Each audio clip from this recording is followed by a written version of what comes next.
Saturday night, the battle for the NFC West and the NFC 1 seed. This one's a heavyweight matchup. It's going to be the 49ers plus 1.5 versus the Seahawks. The total is sitting at 49.5. Yeah, it's a scary one. I'll go under 49.5 in this game. Obviously a terrifying one given how poorly the 49ers defense has played really the last month or two. But I think this is a bit too high, especially given the struggles we've seen from the Seahawks on offense.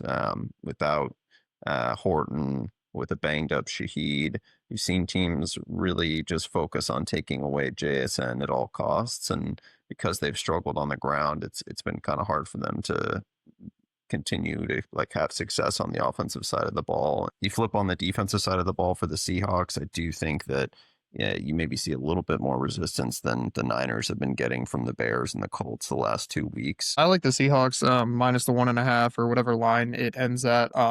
Probably money line is the smarter way to do if it's minus 1.5, just so that you don't have some weird stuff like the Rams game that happened a couple weeks ago. The reason I lean the Seahawks, the Niners, their defense has been absolutely horrible the past few weeks. And the one thing they've just been winning games on is their offense. Their offense has been a juggernaut recently. But the one thing that the Seahawks do very well, top 3 defense in the league, they stop them. I think this is the one team that can come out and actually get some stops that are needed against this Niners team. And they have the offense that is good enough to compete against this defense that has been injured all year and been struggling. So I think the Seahawks are just the better overall team. I'd say the Niners probably have the edge on offense by a little bit, but it's just that defense is so much better than the Niners.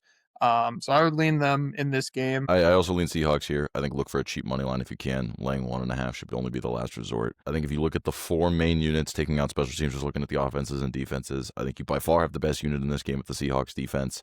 And I think that the Seahawks offense is not that far behind the 49ers offense. And then there's just that one black sheep of that group, which is that 49ers defense. And I don't want to do anything in regards to backing that against a legitimate team. I think against these weaker teams like the Colts, or even in a shootout against a weak defense in the Bears, you can get away with it. The Seahawks team is different. Genuinely speaking, they're probably a top 3 team in the league. I think they're just better than the 49ers.